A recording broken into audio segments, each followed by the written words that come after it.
Hello everyone. Last લેક્ચરમાં આપણે બેરિંગનો concept સમજ્યા, બેરિંગનું થોડું ઇન્ટ્રોડક્શન આપણે જોયું, ટાઈપ્સ ઓફ બેરિંગ જેમાં sliding contact bearing, rolling contact bearing વિશે આપણે અભ્યાસ કર્યો. બેના ડિફરન્સ આપણે જોયા, difference between sliding contact bearing and rolling contact bearing. Types of load વિશે આપણે અભ્યાસ કર્યો, types of lubrication, hydrostatic lubrication, hydrodynamic lubrication, એના વિશે આપણે અભ્યાસ કર્યો. હવે આપણે જોઈશું આજે construction and working of sliding contact bearing. Bearing મટીરિયલ્સની પ્રોપર્ટી વિશે આપણે ચર્ચા કરશું, વેરિયસ બેરિંગ મટીરિયલ્સ વિશે આપણે ચર્ચા કરશું અને કોઝિસ ઓફ બેરિંગ ફેલ્યુઅર વિશે આપણે આજે ચર્ચા કરશું લેક્ચર નંબર 2માં. તો મેં તમને વાત કરી કે લેક્ચર નંબર 1માં આપણે જે છે એ બેરિંગનું ઇન્ટ્રોડક્શન આપણે જોયું અને વેરિયસ ટાઈપ્સ ઓફ લોડ આ બધું આપણે શીખી લીધું. તો construction and working of sliding contact bearing. તો અહીંયા ફિગરમાં સ્લાઇડિંગ કોન્ટેક્ટ બેરિંગ જે છે એ દર્શાવેલું છે. તો સ્લાઇડિંગ કોન્ટેક્ટ બેરિંગ જે છે એમાં આપણે જોયું તો સ્લાઇડિંગ કોન્ટેક્ટ બેરિંગ કોને કહેવાય?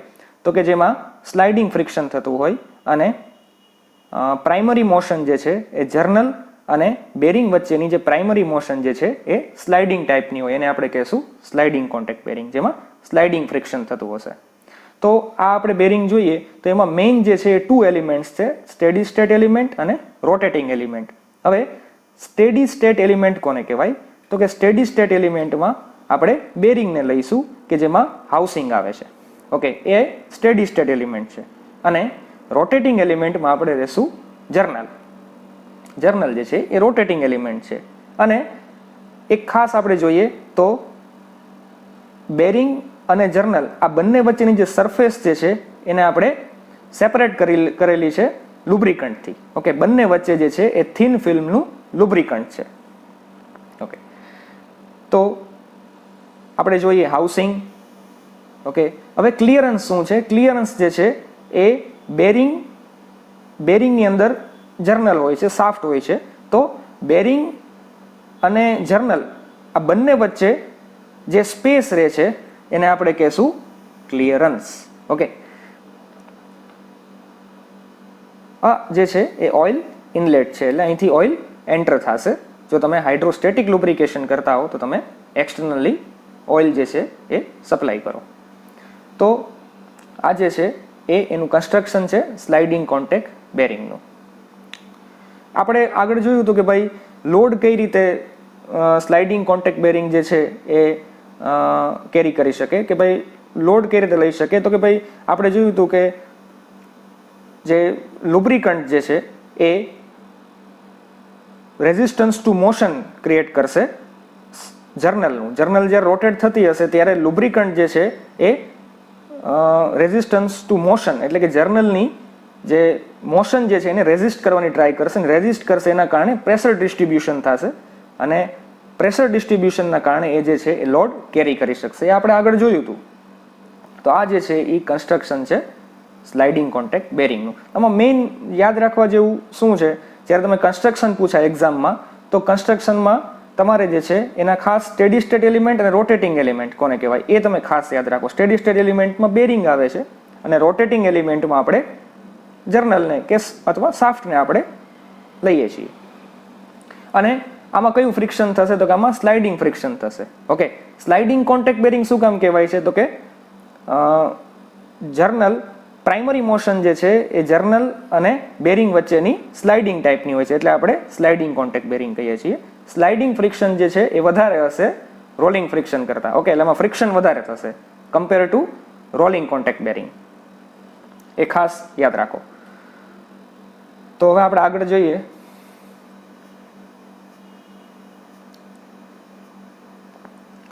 હવે આપણે જોઈશું કોમનલી યુઝડ બેરિંગ મટીરિયલ્સ. તો કોમનલી યુઝડ બેરિંગ મટીરિયલ્સમાં તમને ખ્યાલ છે મટીરિયલ્સના બે આપણે ખ્યાલ છે કે મેટલ અને નોન મેટલ. ઓકે, તો આપણને ખ્યાલ છે ફેરસ મેટલ અને નોન ફેરસ મેટલ. એ આપણે મટીરિયલ ટેકનોલોજીમાં આપણે ભણી ગયા મટીરિયલ સાયન્સ એન્ડ મેટલર્જીમાં કે ફેરસ મેટલ કોને કહેવાય, નોન ફેરસ મેટલ કોને કહેવાય. ફરીથી કહી દઉં, ફેરસ મેટલ એટલે જેમાં આયન કન્ટેન્ટ મેઇન હોય. ઓકે, જેમાં આયન કન્ટેન્ટ વધારે હોય મુખ્યત્વે એમાં આયન કન્ટેન્ટ હોય એને આપણે કહેશું ફેરસ મેટલ. તો એમાં આપણે જોયું હતું સ્ટીલ અને કાસ્ટ આયન. આપણે મટીરિયલ સાયન્સમાં આયન કાર્બન ડાયાગ્રામનો અભ્યાસ કર્યો કે જેમાં આયન કાર્બન ડાયાગ્રામ આપણે એક્સ એક્સિસમાં કાર્બનના પર્સન્ટેજ હોય તો આપણે જોઈ શકીએ કે 0 થી 1.7 કાર્બનના પર્સન્ટેજ હોય એને આપણે સ્ટીલ કહેશું, અને 1.7 થી 6.67 કાર્બનના પર્સન્ટેજ હોય એને આપણે કાસ્ટ આયન કહેશું, જે આપણને ખ્યાલ છે. તો કાસ્ટ આયન અને સ્ટીલ બે ફેરસ મેટલ છે, એમાં આયન કન્ટેન્ટ જે છે એ વધારે હશે, બીજા બધા કન્ટેન્ટ બહુ ઓછા હશે. ઓકે, અને વાત કરીએ નોન ફેરસ મેટલની, તો નોન ફેરસ મેટલમાં આયન કન્ટેન્ટ જે છે એ બહુ ઓછા પ્રમાણમાં કે નહિવત પ્રમાણમાં હોય છે, બહુ જ ઓછા પ્રમાણમાં હોય આયન કન્ટેન્ટ, જેને આપણે કહેશું નોન ફેરસ મેટલ. તો નોન ફેરસ મેટલમાં આપણને ખ્યાલ છે aluminium, brass, bronze, tin base babbitt, lead bronze અને કોપર લીડ. તો આ બધા જે છે એ બેરિંગ મટીરિયલ છે. ઓકે, બેરિંગ મટીરિયલમાં આપણે જોઈએ તો મેટલમાં ફેરસ મેટલમાં કાસ્ટ આયન યુઝ થાય છે, સ્ટીલ, નોન ફેરસમાં aluminium, brass, bronze, tin base babbitt, lead bronze અને કોપર લીડ. હવે નોન મેટાલિક મટીરિયલ્સ જે છે એ પણ યુઝ થાય છે. નોન મેટાલિક મટીરિયલ્સમાં carbon graphite, moulded plastic, wood, Teflon, hard and soft rubber અને નાયલોન. આ બધા નોન મેટાલિક બેરિંગ મટીરિયલ્સ છે કે બેરિંગ નોન મેટલના પણ જોવા મળે છે. ઓકે,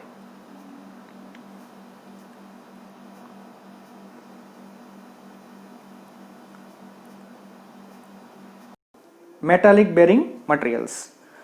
તો આપણે બેરિંગ મટીરિયલ જોઈએ તો ટીન બેઝ બેબીટ આખું ટેબલ છે, એમાં વેરિયસ મટીરિયલ્સ જે લખેલા છે એની પ્રોપર્ટી વિશે તમે અભ્યાસ કરી શકો. તો tin base babbitt, lead base babbitt, lead bronze, copper lead, aluminium, silver lead deposited. Okay, હવે એમાં આપણે જોઈએ તો ટીન બેઝ બેબીટ. તો ટીન બેઝ બેબીટ જે છે એમાં આપણે એની વિશે ચર્ચા કરીએ તો એની ફટિગ સ્ટ્રેન્થ જે છે એ પુઅર છે, કન્ફર્મેબિલિટી ગુડ છે, એમ્બેડિબિલિટી એક્સલન્ટ છે, એન્ટી સ્કોરિંગ પ્રોપર્ટી જે છે એ એક્સલન્ટ છે, કોરોઝન રેઝિસ્ટન્સ જે છે પ્રોપર્ટી એ પણ એની ઘણી સારી છે, એક્સલન્ટ છે, અને થર્મલ કન્ડક્ટિવિટી પુઅર છે. બીજી વાત કરીએ તો લીડ બેઝ બેબીટ, તો એમાં ફટિગ સ્ટ્રેન્થ જે છે એ પુઅર ટુ ફેર છે. ઓકે, કોરોઝન રેઝિસ્ટન્સ જે છે એ ફેર ટુ ગુડ છે, અને થર્મલ કન્ડક્ટિવિટી પુઅર છે. આખું ટેબલ એક બનાવેલું છે કે તમે એનો અભ્યાસ કરી શકો, કમ્પેર કરી શકો. તો તમારે જ્યારે મટીરિયલ તમે સિલેક્ટ કરતા હો ત્યારે તમને ખ્યાલ આવે કે કયા મટીરિયલની પ્રોપર્ટી કેવી છે. જેમ કે ટીન બેઝ બેબીટ છે તો એનો કોરોઝન રેઝિસ્ટન્સ એક્સલન્ટ છે, પણ થર્મલ કન્ડક્ટિવિટી પુઅર છે. ઓકે, તમે ઇઝીલી કમ્પેરિઝન કરી શકો જ્યારે તમે બેરિંગ મટીરિયલ સિલેક્ટ કરતા હો ત્યારે. આપણે એક પણ આગળ જોઈશું બેરિંગ મટીરિયલ સિલેક્ટ કઈ રીતે કરવું. ઓકે, આમ તો બેરિંગ મટીરિયલ સિલેક્ટ કરવા માટે ઘણા બધા ફેક્ટર જે છે એમાં વર્કિંગ કન્ડિશન તમારે ખાસ જોવાની, લોડ કઈ ટાઈપનો છે, એક્સટર્નલ લોડ. ઓકે, એના પરથી બેરિંગ મટીરિયલ સિલેક્ટ કરી શકો. વર્કિંગ કન્ડિશન જે છે એ કેવી છે એના પરથી તમે જે છે એ બેરિંગ મટીરિયલ સિલેક્ટ કરવાનું હોય. અને વેધર ખાસ જોવામાં આવે છે કે હ્યુમિડ વેધર છે, કેવું વેધર છે. વેધર જે છે એ બહુ ઇમ્પોર્ટન્ટ છે બેરિંગ મટીરિયલ સિલેક્શન માટે. ઓકે, વેધર ખાસ કન્સિડર કરવામાં આવે છે કારણ કે બેરિંગમાં આપણે જોઈએ છીએ કે ઓક્સિડેશન થાય છે. ઓકે, એ બધા અમુક પ્રશ્નો રહેશે. તો બેરિંગ મટીરિયલ સિલેક્ટ કરતી વખતે ખાસ ફરીથી કહી દઉં છું, એક્સટર્નલ લોડ કઈ ટાઈપનો છે એ ખાસ જોવું, વર્કિંગ કન્ડિશન કેવી છે, અને વેધર જે છે એ ખાસ કેવું છે. તો જ્યાં બેરિંગ વર્ક કરવાનું હોય ત્યાં આ 3 ફેક્ટર ખાસ જોઈ લેવા, એ પ્રમાણે પછી બેરિંગ મટીરિયલ સિલેક્ટ કરવું. તો આપણે વાત કરીએ કોપર લીડની, તો કોપર લીડ જે છે એની ફટિગ સ્ટ્રેન્થ જે છે એ ફેર છે. ઓકે, તો આમાં તમે કમ્પેર કરી શકો. એલ્યુમિનિયમ જે છે, એલ્યુમિનિયમમાં કોરોઝન રેઝિસ્ટન્સ એક્સલન્ટ છે, થર્મલ કન્ડક્ટિવિટી ફેર છે. તો આપણને ખ્યાલ આવે કે ભાઈ કોઈ મટીરિયલ સિલેક્ટ કરતા હોય, કોઈ વાર એવું બને કે આપણે થર્મલ કન્ડક્ટિવિટી વધારે જોતી હોય, કોઈ વાર એવું બને કે આપણને કોરોઝન રેઝિસ્ટન્સ વધારે જોતું હોય. જેમ કે દરિયા કિનારો ક્યાંય હોય, ત્યાં કોઈ સિટી હોય તો ત્યાં ઓક્સિડેશન થવાના ચાન્સીસ વધારે હોય. તો કોરોઝન રેઝિસ્ટન્સ જે મટીરિયલનો વધારે હોય એ મટીરિયલ આપણે સિલેક્ટ કરીએ. તો આમાં આપણે એવું બને કે ટીન બેઝ બેબીટ મટીરિયલ સિલેક્ટ કરીએ, સિલ્વર સિલેક્ટ કરીએ કે જેનો કોરોઝન રેઝિસ્ટન્સ એક્સલન્ટ છે. તો આ ટેબલ છે એના વિશે આપણે વાત કરી. તો આપણે જોઈશું important properties of bearing material. આપણને ખ્યાલ છે કે બેરિંગ મટીરિયલ સિલેક્ટ કેના આધારે કરવામાં આવે છે, તો વર્કિંગ કન્ડિશનના આધારે, એક્સટર્નલ લોડના આધારે અને વેધરના આધારે. ઓકે, વેધર જો છે હ્યુમિડ હોય તો આપણે કોરોઝન રેઝિસ્ટન્સ જેનો વધારે હોય એવું મટીરિયલ સિલેક્ટ કરવું પડે. તો આ જે છે એ બેરિંગ મટીરિયલ સિલેક્ટ કરવાના આપણે કહી શકીએ કે ફેક્ટર્સ છે કે કેના આધારે બેરિંગ મટીરિયલ સિલેક્ટ થઈ શકે. એક્સટર્નલ લોડ, વર્કિંગ કન્ડિશન અને વેધર બહુ ઇમ્પોર્ટન્ટ છે. તો આપણે જોઈએ important properties of bearing materials. તો બેરિંગ મટીરિયલ્સની ઇમ્પોર્ટન્ટ પ્રોપર્ટી કઈ કઈ છે? ફર્સ્ટ છે કોમ્પ્રેસિવ સ્ટ્રેન્થ. બેરિંગ મટીરિયલ જે છે એ હંમેશા કોમ્પ્રેસિવ લોડ સસ્ટેન કરી શકે તેવું હોવું જોઈએ. ઓકે, કોમ્પ્રેસિવ લોડના કારણે એવું બને કે કોમ્પ્રેસિવ સ્ટ્રેસ ડેવલપ થાય અને કોમ્પ્રેસિવ સ્ટ્રેસના કારણે ફેલ્યોર થઈ શકે બેરિંગ મટીરિયલનું, જો એની કમ્પ્રેસિવ સ્ટ્રેન્થ ઓછી હોય તો હંમેશા બેરિંગ મટીરિયલ એવું સિલેક્ટ કરવું કે જેની કમ્પ્રેસિવ સ્ટ્રેન્થ જે છે એ હાયર હોય. ઓકે, કે જેથી આપણે બેરિંગનું ડેફોર્મેશન જે છે આપણે અટકાવી શકીએ. ઓકે, સેકન્ડ આવે છે ફટીગ સ્ટ્રેન્થ. તો ફટીગ વિશે આપણને ખબર છે, ફટીગ એટલે repetitive stress. Okay, when a material is subjected to repetitive load it's called fatigue. તો ફટીગના કારણે શું થશે? રિપીટેટિવ લોડના કારણે બેરિંગ મટીરિયલમાં ક્રેકિંગ થવાનું સ્ટાર્ટ થઈ જશે. ઓકે, ક્રેકિંગના 3 સ્ટેજ છે આમ તો. ઇનિશિયલ ક્રેકિંગ, ફેઝ નંબર 2 આવે ક્રેકિંગનો, અને ફાઇનલ સ્ટેજ. ઓકે, ઇનિશિયલ ક્રેકિંગમાં ક્રેકની સ્ટાર્ટ થશે, ધીમે ધીમે ક્રેક જે છે એમાં વધારો થશે અને જ્યારે ફાઇનલ સ્ટેજ પર એ મટીરિયલ ફેલ થઈ જશે. તો હંમેશા બેરિંગ મટીરિયલ તમે જ્યારે સિલેક્ટ કરો તો એની ફટીગ સ્ટ્રેન્થ જે છે હંમેશા હાયર હોવી જોઈએ, કારણ કે bearing is always subjected to repetitive load. Okay, બેરિંગમાં જે છે એ રિપીટેટિવ લોડ એક્ટ થતા હશે, એટલા માટે બેરિંગ મટીરિયલ જે છે એની ફટીગ સ્ટ્રેન્થ વધારે હોવી જરૂરી છે. થર્ડ છે કન્ફર્મેબિલિટી. ઓકે, કન્ફર્મેબિલિટીમાં આપણે જોઈએ તો it is the ability of bearing material to accommodate shaft deflections and bearing inaccuracies by plastic deformation without excessive wear and heating. તો વિયર અને હીટિંગ વગર જે છે એ શાફ્ટ ડિફ્લેક્શન્સ અને બેરિંગ ઇનએક્યુરેસીસને જે છે એ એકોમોડેટ કરી શકે તેવું મટીરિયલ હોવું જોઈએ. ઓકે, નેક્સ્ટ આપણે જોઈએ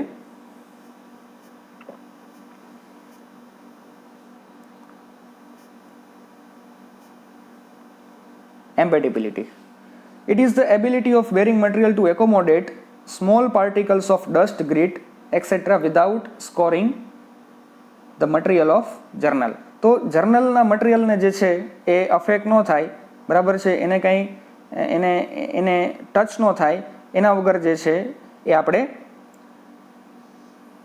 બેરિંગ મટીરિયલ જે છે એ ડસ્ટ અને ગ્રીટ જેવા પાર્ટિકલ્સ જે છે ને ઇઝીલી એકોમોડેટ કરી શકે તેવું હોવું જોઈએ, જેથી જર્નલની સરફેસને કોઈ અસર ન થાય એટલા માટે. નેક્સ્ટ આપણે જોશું બોન્ડેબિલિટી. બોન્ડેબિલિટી આપણે નામ પરથી ખ્યાલ આવી જાય કે બોન્ડેબિલિટી શું હશે. બોન્ડેબિલિટીમાં જનરલી શું હોય છે કે બેરિંગ મટીરિયલ હાર્ડ હોય અને હાર્ડ મટીરિયલ ઉપર આપણે સોફ્ટ મટીરિયલનું લેયર જે છે એ ચડાવતા હોઈએ છીએ. તો બોન્ડેબિલિટી એટલે બેરિંગ મટીરિયલની એવી પ્રોપર્ટી કે જેમાં આપણે હાર્ડ મટીરિયલના લેયર પર સોફ્ટ મટીરિયલનું લેયર આપણે ચડાવી શકીએ, એને આપણે કહેશું બોન્ડેબિલિટી. તો બેરિંગ મટીરિયલ એવું હોવું જોઈએ કે જે ઇઝીલી એનું બોન્ડિંગ થઈ શકતું હોવું જોઈએ, કે હાર્ડ મટીરિયલ ઉપર સોફ્ટ મટીરિયલ ઇઝીલી એનું લેયર જે છે આપણે એ કવર કરી શકવા જોઈએ. ઓકે, નેક્સ્ટ આવે છે કોરોઝન રેઝિસ્ટન્સ. કોરોઝન રેઝિસ્ટન્સ શું છે? કોરોઝન એટલે આપણને ખ્યાલ છે કે કેમિકલી રિએક્શન થાય, ઓકે, ઓક્સિડેશન થાય, તો ઓક્સિડેશનથી કેમિકલ રિએક્શન થશે અને કોરોઝન થશે, એ આપણને ખ્યાલ છે કોરોઝન શું છે. તો બેરિંગ મટીરિયલ હંમેશા કે જ્યાં હ્યુમિડ એટમોસ્ફિયર હોય, જેમ કે દરિયા કિનારો હોય, ત્યાં કોઈ શહેર હોય ને ત્યાં કોઈ ફેક્ટરી હોય, તો ત્યાં બેરિંગ સિલેક્ટ કરો તો હંમેશા બેરિંગ એવું હોવું જોઈએ કે જેનું કોરોઝન રેઝિસ્ટન્સ વધારે હોય. ઓકે,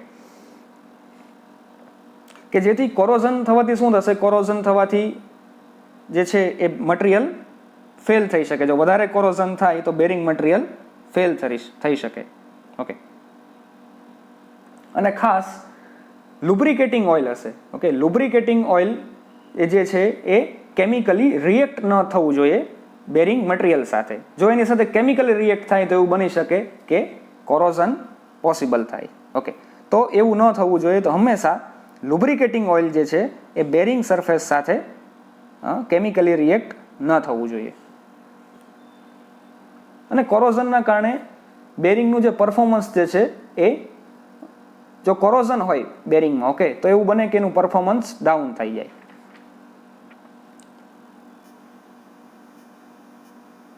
નેક્સ્ટ આવે છે થર્મલ કન્ડક્ટિવિટી.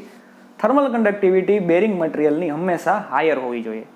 કારણ કે જર્નલ જ્યારે રોટેટ થતી હોય બેરિંગની અંદર તો વધારે હીટ જનરેટ થતી હોય. ઓકે, ફ્રિક્શનના કારણે હીટ જનરેટ થશે, ફ્રિક્શનના કારણે વિયર થશે, વિયર અને ફ્રિક્શનના કારણે હીટ વધારે જનરેટ થશે. તો હીટ વધારે જનરેટ થાય તો એવું બને કે ઓવરહીટિંગ થઈ જાય બેરિંગમાં. ઓકે, તો ઓવરહીટિંગ ન થાય એટલા માટે હીટ ટ્રાન્સફર રેટ હોવો પણ જરૂરી છે. ઓકે, તો જેટલી હીટ જનરેટ થાય છે તો એટલા પ્રમાણમાં હીટ ડિસિપેટ થવી પણ બહુ ઇમ્પોર્ટન્ટ છે. જો હીટ પ્રોપરલી ડિસિપેટ ન થાય તો એવું બની શકે કે બેરિંગ મટીરિયલ ફેલ થઈ જાય. ઓકે, એના પરફોર્મન્સ પર અસર થાય. તો થર્મલ કન્ડક્ટિવિટી હંમેશા બેરિંગ મટીરિયલની હાયર હોવી જોઈએ કે જેથી એ પ્રોપર હીટ ડિસિપેશન થઈ શકે અને પ્રોપર હીટ ટ્રાન્સફર પણ કરી શકવું જોઈએ.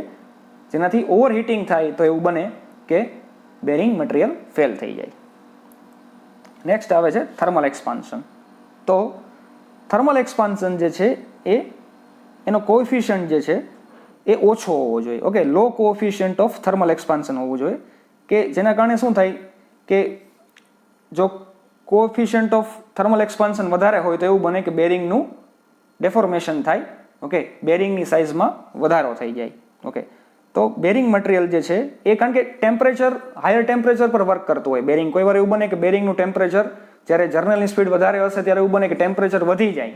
તો ટેમ્પરેચર વધી જાય ત્યારે હીટ જનરેટ થશે ફ્રિક્શનના કારણે. તો હીટ જનરેટ થાય અને જો કોએફિશિયન્ટ ઓફ થર્મલ એક્સપાન્શન એ વધારે હોય તો એવું બને કે બેરિંગ મટીરિયલનું જે છે એ એનું ડેફોર્મેશન થાય, એની સાઇઝમાં વધારો થાય એવું બની શકે. તો હંમેશા ધ્યાન રાખો કે બેરિંગ મટીરિયલ સિલેક્ટ કરતી વખતે એનો કોએફિશિયન્ટ ઓફ થર્મલ એક્સપાન્શન જે છે બને એટલો ઓછો હોવો જોઈએ. હવે આપણે વાત કરીએ causes of bearing failure. Bearing fail કેના કારણે થશે? એક્સેસિવ વિયર, ક્રેકિંગ અને ઓવરહીટિંગ. આ ત્રણેયના કારણે જે છે એ બેરિંગ ફેલ થઈ શકે. હવે વિયર ક્યારે ડેવલપ થશે? તો કે ફ્રિક્શનના કારણે વિયર થશે. આપણે જોયું જર્નલ રોટેટ થતી હોય બેરિંગની અંદર અને એ કોન્ટેક્ટમાં આવશે બેરિંગના તો એવું બને કે ફ્રિક્શન થાય ને ફ્રિક્શનના કારણે વિયર થશે. તો વિયરના કારણે જે છે એ બેરિંગ ફેલ થઈ શકે. ઓકે, તો એના માટે જે છે એ લુબ્રિકેશન બહુ ઇમ્પોર્ટન્ટ છે. ખાસ લુબ્રિકન્ટ આપણે ફિલ્મ વચ્ચે રાખીએ છીએ બેરિંગ અને જર્નલની વચ્ચે કે જે વિયર ઓછું કરશે, ફ્રિક્શન ઓછું કરશે. અને એક પાછું છે કે લુબ્રિકન્ટ આપણે ઓઇલ રાખશું તેના કારણે પાવર અને એનર્જી લોસ પણ થશે. ઓકે, નેક્સ્ટ આપણે જોશું જોઈએ ક્રેકિંગ. તો ક્રેકિંગ જે છે એ આપણે વાત કરી કે ફટીગ લોડ. ઓકે, ફટીગના કારણે બેરિંગ મટીરિયલનું ક્રેકિંગ થઈ શકે. તો હંમેશા બેરિંગ મટીરિયલ એવું યુઝ કરવું કે જેની હાઈ એન્ડ્યુરન્સ સ્ટ્રેન્થ હોય કે જેનાથી ક્રેકિંગ ન થાય. ક્રેકિંગના આપણે સ્ટેજ જોયા કે ઇનિશિયલ ક્રેકિંગ, સેકન્ડ ફેઝ આવે છે અને ફાઇનલ ક્રેકિંગ. તો બેરિંગ મટીરિયલ એવું સિલેક્ટ કરવું કે જેની ફટીગ સ્ટ્રેન્થ વધારે હોય. ઓકે, કારણ કે બેરિંગ ઉપર શોક લોડ, ઇમ્પેક્ટ લોડ, ઓકે, આવા બધા લોડ એપ્લાય થતા હોય છે. તો એ પ્રોપર સસ્ટેન કરી શકવું જોઈએ બેરિંગ મટીરિયલ.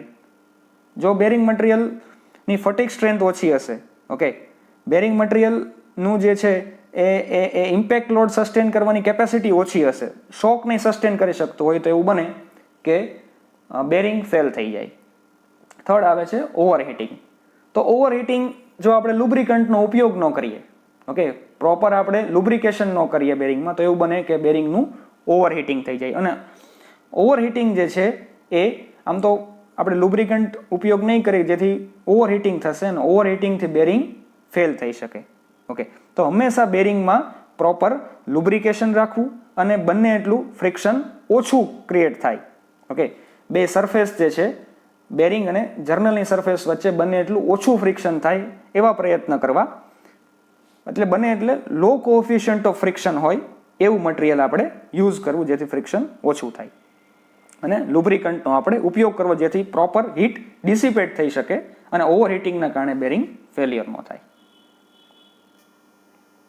તો રેફરન્સ જે છે એ આ રેફરન્સ દર્શાવેલા છે મેં કે જેથી આપણે રેફરન્સ લીધેલો છે મેં. Okay, thank you. હવે આપણે આગળ રોલિંગ કોન્ટેક્ટ બેરિંગ જે છે એની આપણે ડિઝાઇન વિશે ચર્ચા કરશું. રોલિંગ કોન્ટેક્ટ બેરિંગનું કન્સ્ટ્રક્શન અને આપણે ન્યુમેરિકલ પણ રોલિંગ કોન્ટેક્ટ બેરિંગના જોઈશું. આભાર.